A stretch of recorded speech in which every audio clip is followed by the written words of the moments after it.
नमस्कार, जय हिंद। बहुत बहुत स्वागत है आपका अपने YouTube channel study with doctor Chauhan sir के साथ में।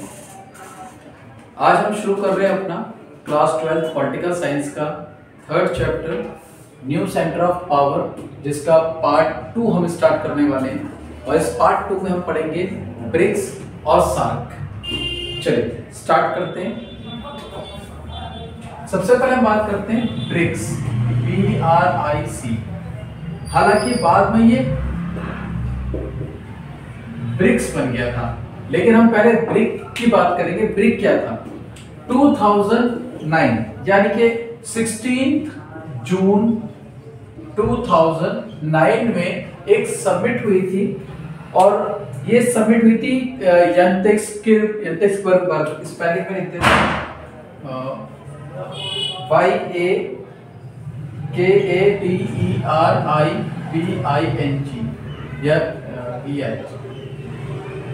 यंतेक्सबर्ग है, कोई जगह है वहां पर फर्स्ट समिट हुई थी 16 जून 2019 में। और इस फर्स्ट समिट में ब्रिक नेशन इसमें शामिल हुए थे। और ब्रिक नेशन की अगर हम बात करें तो ब्रिक नेशन में हमारा बनता है B फॉर ब्राजील, यानी कि इसको हम नोट कर सकते हैं। देखिए Brazil, B for Brazil, then R for Russia, I for India, C for China. ये तो पहले ये जो था, जब फर्स्ट समिट हुई थी तो इसको ब्रिक बोलते थे, BRIC। B for Brazil, R for Russia, I for India, C for China. I hope आपको यहां तक अच्छे से समझ में आ गया होगा। देन क्या हुआ नेक्स्ट टाइम इसकी 2010 में नेक्स्ट समिट हुई। और जब इस नेक्स्ट समिट हुई तो इसमें S इसके अंदर जुड़ गया, तो ये ब्रिक्स बन गया। और S को बोलते हैं हम साउथ अफ्रीका।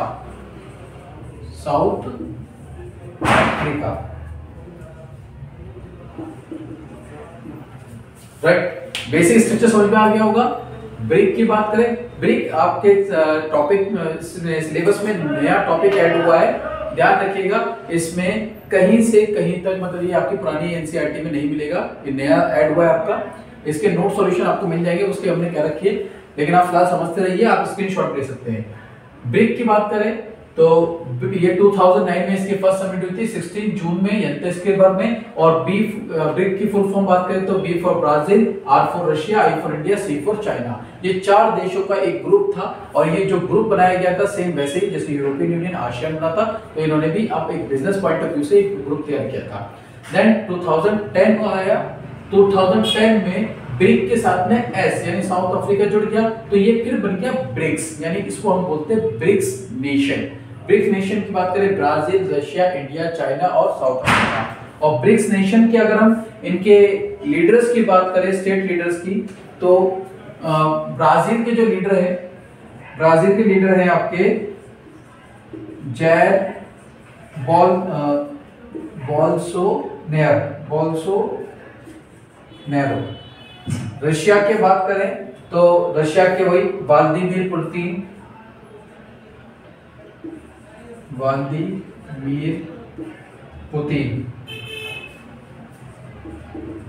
इंडिया से मोदी जी, नरेंद्र मोदी। और चाइना की बात करें तो Xi Jinping.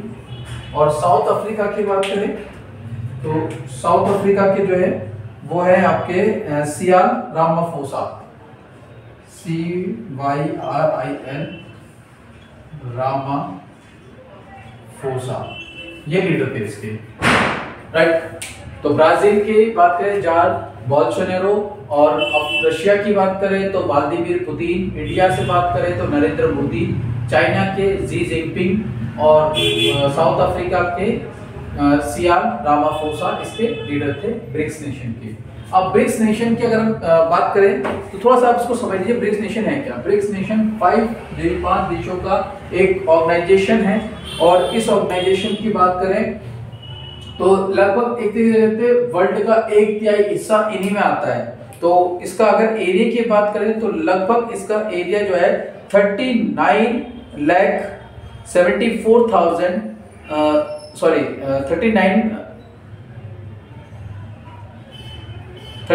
Crore 74 lakh 62,020 kilometre, यानी कि एक बहुत बड़ा एरिया जो है ये कवर करते हैं।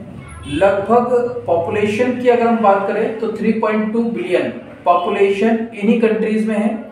लगभग 27% जो वर्ल्ड का सरफेस एरिया ये कवर करते हैं और वर्ल्ड की 40%, यानी शॉर्ट में अगर हम बात कर लेते हैं तो वर्ल्ड की जो पॉपुलेशन है, पॉपुलेशन की अगर हम बात करें पॉपुलेशन, तो वर्ल्ड की 41% पॉपुलेशन, ज्यादा लिखने की जरूरत नहीं है आपको, वर्ल्ड की 41% पॉपुलेशन इन्हीं ब्रिक्स नेशन में रहती है। और अगर एरिया की बात करें, एरिया, तो ये लगभग 27% एरिया, वर्ल्ड का 27% सरफेस एरिया ये क्या करते हैं, कवर करते हैं। ठीक है ना, 27% ऑफ वर्ल्ड सरफेस एरिया ये 5 देश कवर करते हैं। वर्ल्ड की 40% पर पॉपुलेशन इन्हीं देशों में रहती है, क्योंकि आप जानते हो चाइना एक विशाल पॉपुलेशन, विशाल जनसंख्या वाला देश है।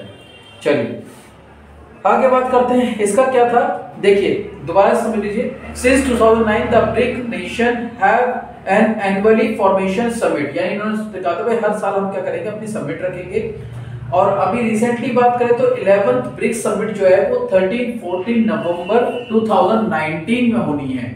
और इनका जो मोटिव है वो कहीं ना कहीं बिजनेस पॉइंट ऑफ व्यू से है कि भाई ये चाहते थे कि ये पांचों देश मिलकर के अगर आपस में मिलजुल करके काम करें तो इनसे बड़ी शक्ति विश्व में और कोई हो ही नहीं सकता, क्योंकि वर्ल्ड का 41% पॉपुलेशन इन्हीं देशों में कवर होता है। वर्ल्ड की 27% जो लैंड सरफेस एरिया वो ये देश कवर करते हैं। इनके पास बात करें रॉ मटेरियल बहुत ज्यादा है, टेक्नोलॉजी इन देशों के पास है। अगर ये देश अगर मिल करके काम करते हैं तो ये आने वाले समय में सुपर पावर में सामने आ सकते हैं। तो ये 5 ब्रिक्स नेशंस का जो मोटिव था कहीं ना कहीं एक दूसरे को सपोर्ट, कॉर्पोरेशन की नीति अपनाते हुए अपने देश को डेवलप करना था, बिजनेस डेवलप करना था। ये टोटली आपका ब्रिक्स है। ज्यादा इससे पूछेगा नहीं, थोड़ा सा इजी रहेगा। चलिए नेक्स्ट टॉपिक है हमारा सार्क। सार्क पे चलते हैं। सार्क क्या कहता है हमारा,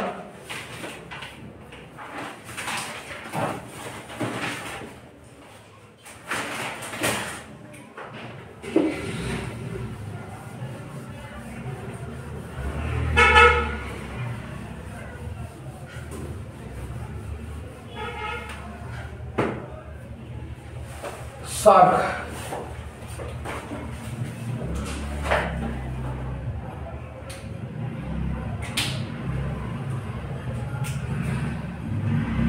SAARC, SAARC south Asia association for regional corporation.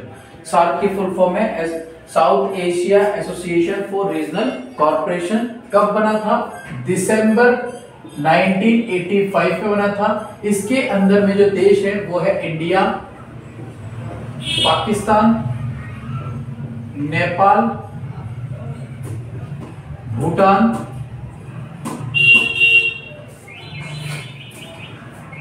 Sri Lanka,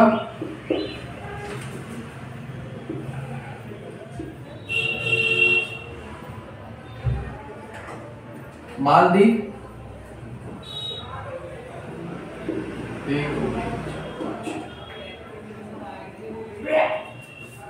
Bangladesh.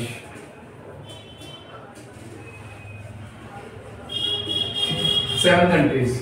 SAARC की बात करें तो सार्क एस्टैब्लिश हुआ दिसंबर 1985 में। इसकी फुल फॉर्म करें तो साउथ एशिया ही है ये भी, south Asia association for regional corporation. तो साउथ एशिया के देश वही बताया मैंने, इसमें कौन कौन, इंडिया, पाकिस्तान, नेपाल, भूटान, श्रीलंका, मालदीव और बांग्लादेश। ये देश इसके अंदर, ये 7 कंट्रीज थी। लेकिन इसके अंदर में एक और देश शामिल हुआ, इसलिए इसको मैं ब्लैक से लिखूंगा,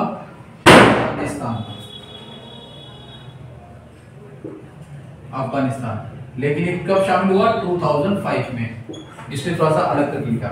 तो स्टार्टिंग की बात करें दिसंबर 1985 में जब सार्क की जो समिट हो रही थी, तो उस टाइम पे 7 कंट्रीज थी और इन 7 कंट्रीज का मोटिव वही था, आपसी सहमति, आपसी कॉर्पोरेशन और ट्रेडिंग पर्पस से था, व्यापार के रूप में। जैसे बाकी जो ग्रुप बने थे, जैसे आसियान था, यूरोपियन यूनियन था, ऐसे ही सार्क बना, ऐसे ही ब्रिक्स बना। तो मकसद था एक दूसरे को जोड़ते हुए फाइनली। लेकिन अफगानिस्तान मैंने इसलिए ब्लैक से लिखा हुआ है यहाँ पर, क्योंकि अफगानिस्तान साउथ एशिया का हिस्सा नहीं है, वो कहीं ना कहीं गल्फ कंट्रीज में, खाड़ी देशों में आता है और सेंट्रल एशिया का पार्ट है वो। तो लेकिन फिर भी क्या हुआ, 2005 में भारत की, इंडिया की मदद से सार्क में अफगानिस्तान को जोड़ा गया 2005 के अंदर। अब अफगानिस्तान 8वां मेंबर है सार्क का और भारत की वजह से जोड़ा गया। यहाँ तक कि अफगानिस्तान को क्या करा गया, 200,000 करोड़ रुपए की मदद से इसके पुनर्निर्माण में भी मदद इंडिया ने ही की थी। ठीक है, इसकी कंट्रीज हमने जान ली कौन कौन थे। इसका हेडक्वार्टर जो है वो काठमांडू नेपाल में है। सार्क की बात करें तो सार्क का हेडक्वार्टर कहां पर है, वो काठमांडू नेपाल के अंदर है, नेपाल के काठमांडू में, यानी कि वहां पर इसका हेडक्वार्टर है पूरा का पूरा, और वहीं से इसका सारी चीज चलती है। ऑब्जेक्टिव की बात करें तो ऑब्जेक्टिव है इसके, to strike the welfare of the people of the South Asia, यानी साउथ एशिया के जो देश है इनके वेलफेयर की बात कर रहा है ये। साथ ही साथ कह रहा है राइज द स्टैंडर्ड लिविंग, यानी कि स्टैंडर्ड लिविंग के साथ जीने का तरीका सिखाना है, एक दूसरे देशों को स्टैंडर्ड लिविंग देना है। टू अचीव करना है economic development, social progress and cultural development, यानी कि इकोनॉमिक पॉइंट ऑफ व्यू से बात कर रहा है, सोशल कल्चरल से वही, यानी कि जितने भी ऑर्गेनाइजेशन हमने देखे सबके सब इसी पे फोकस कर रहे हैं कि भाई इकोनॉमिक डेवलपमेंट करना है, सोशल प्रोग्रेस करना है, कल्चरल डेवलपमेंट करना है। इनका सारा का सारा मोटिव यहीं तक था। साथ ही एक दूसरे को कॉर्पोरेशन, म्यूचुअल कॉर्पोरेशन की बात कर रहे हैं, म्यूचुअल वेलफेयर की बात कर रहे हैं, म्यूचुअल वेलफेयर के साथ में मिलकर के काम करना है, सारा का सारा। पता अभी तक हमने देखा यूरोपियन यूनियन है, सार्क है, आसियान है या फिर ब्रिक्स है, लगभग सभी एक दूसरे के बस इतनी घूम रहे हैं कि भाई जो हमारे साथ जुड़ा हुआ है उसके लिए हमने इकोनॉमिक वेलफेयर की, इकोनॉमिक डेवलपमेंट की बात करनी है, सोशल प्रोग्रेस करना है आपस में, और कल्चर डेवलपमेंट करना है। और सबसे बड़ी बात है म्यूचुअल अंडरस्टैंडिंग लानी है, म्यूचुअल जो कॉर्पोरेशन है वो रहना चाहिए हमारे बीच में। सार्क की समिट हर साल होती है। अगर हम बात करें 19 समिट जो थी वो प्रपोज की गई थी, उन 19 जो समिट है इसकी 19th समिट वो होनी थी कहां पर, पाकिस्तान में होनी थी। कहां होनी थी? पाकिस्तान में 2016 में, 2016 के अंदर इसकी समिट होनी थी पाकिस्तान में, बट वो क्या हो गई, कैंसिल हो गई। ये एक नंबर क्वेश्चन पूछ सकता है कि 19 समिट कहां होनी थी जो कि कैंसिल हो गई, तो वो हुई थी पाकिस्तान में होनी थी जो कैंसिल हो गई। देन डेवलपमेंट की बात करें तो एरिया और डेवलपमेंट इसका क्या रखा था, ये एरिया और डेवलपमेंट की बात करता है। अब इसको यहां लिख लेते हैं, एरिया और डेवलपमेंट। सार्क का डेवलपमेंट बात कर रहा था एग्रीकल्चर, कि भाई एग्रीकल्चर में हमें डेवलपमेंट दिखाना है। दूसरा हेल्थ की बात कर रहा था, हेल्थ एंड पॉपुलेशन, यानी कि अपने कंट्रीज में जो है वो हेल्थ को इंप्रूव कराना है और पॉपुलेशन कंट्रोल करनी है। पोस्टल सर्विसेज की बात की थी इसने। देन विलेज डेवलपमेंट, उसके बाद बात करें तो साइंटिफिक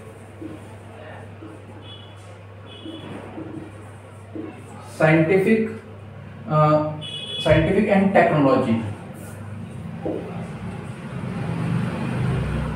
टेक्नोलॉजिकल डेवलपमेंट, शॉर्ट में लिखा हुआ था। स्पोर्ट्स एंड कल्चर, ठीक है। तो development area of the region, यानी कि पूरा सार्क रीजन में कौन कौन से पॉइंट्स पे डेवलपमेंट करना था उनको। तो पहला पॉइंट इन्होंने लिया एग्रीकल्चर, कि भाई अपने देशों में, अपने इस पूरे रीजन में हम एग्रीकल्चर को प्रमोट करेंगे, ज़्यादा से ज़्यादा जो एग्रीकल्चर में अपनी सहभागिता देंगे, ताकि हमारे देशों को किसी अन्य देश के ऊपर निर्भर न रहना पड़े, कुछ भी खाने पीने की चीज़ों को लेकर के, खाद्यान्न चीज़ों को लेकर के, अन्य चीज़ों को लेकर के। तो इसलिए अपने देश में हम एग्रीकल्चर को ज़्यादा प्रमोट करेंगे।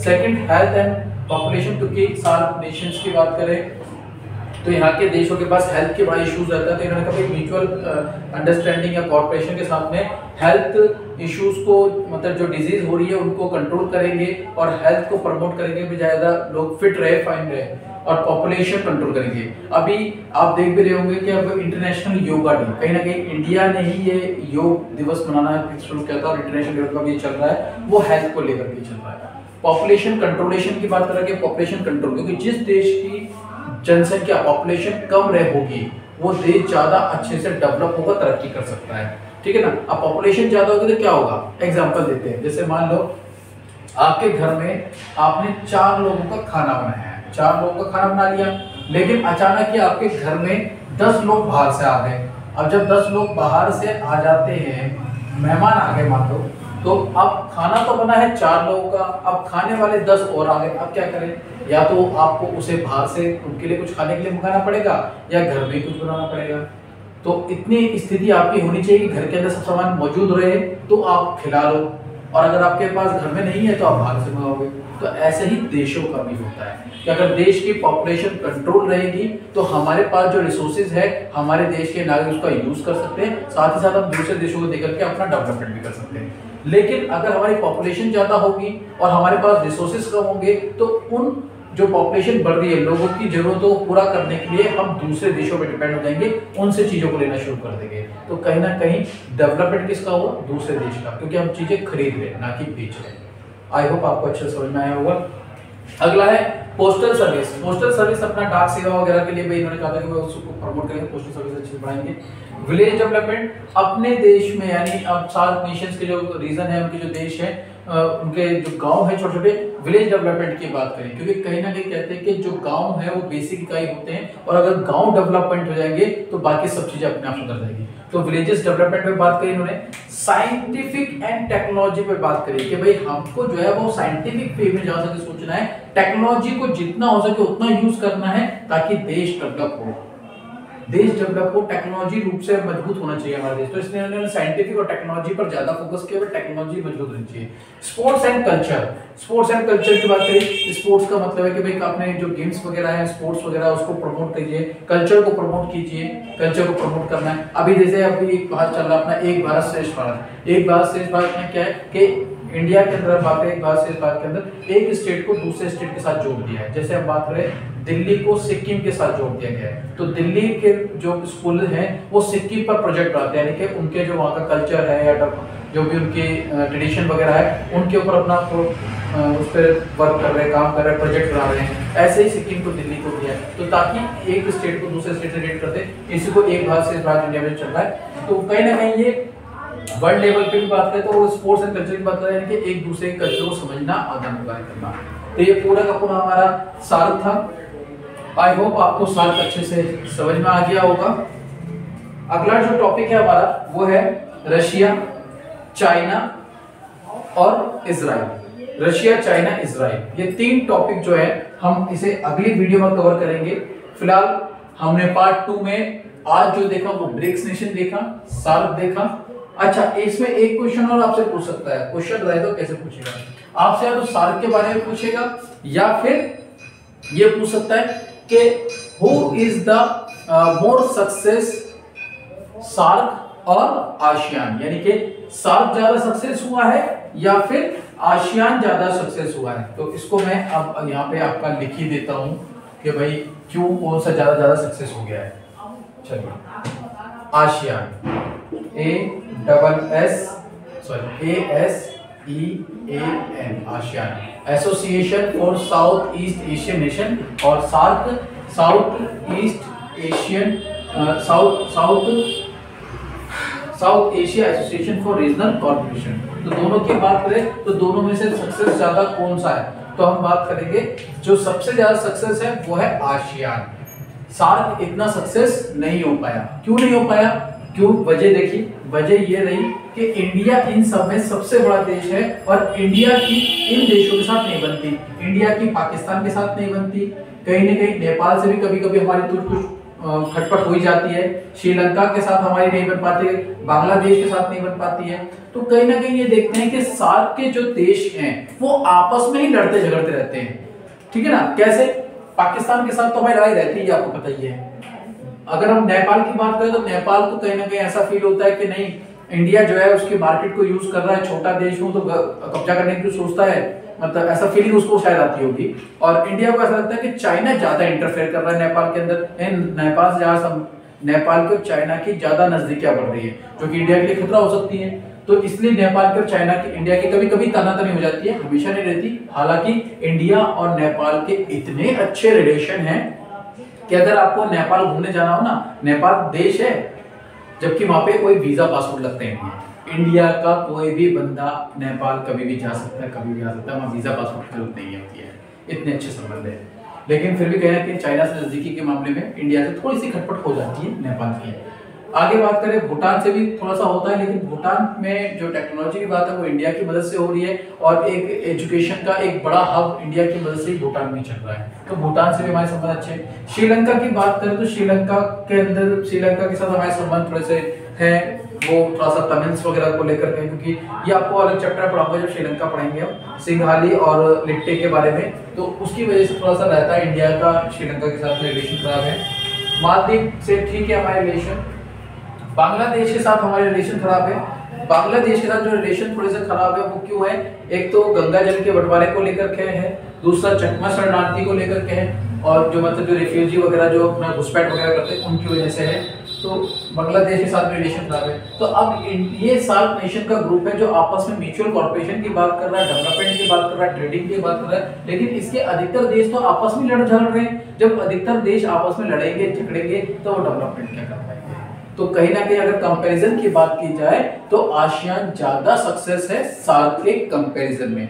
और आपसे पूछे क्यों, तो क्यों तो आप एक्सप्लेन कर सकते हैं कि भाई इंडिया का पाकिस्तान के साथ नहीं बनती, इंडिया की श्रीलंका के साथ झगड़ा रहता है, इंडिया का बांग्लादेश के साथ झगड़ा रहता है, इंडिया का अफगानिस्तान के साथ भी थोड़ा सा है, लेकिन हालांकि ये हम कह सकते हैं कि अफगानिस्तान को 2005 में इंडिया की मदद से ही सार्क का मेंबर बनाया गया था।